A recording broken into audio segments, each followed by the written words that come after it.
The first time I recall seeing an Asian character in a book was, again, Judy Blume. She had a book just as long as we were together, and one of the characters, she wasn't the main character, but she was one of the three best friends, and she was an Asian character. And I remember being fascinated by that because it wasn't something that I'd come across before.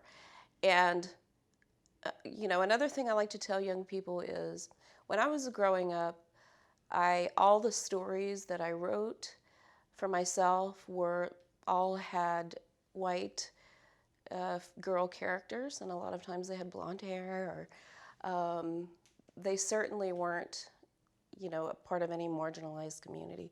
And one of the great things about this year's Newbery honorees is that they're all people of color. And the great thing is that young people today more and more will be able to see themselves in books, and they'll be, whenever they sit down to write when they're 8 years old like I was, they'll write characters that look like them because they'll know that their stories are valid.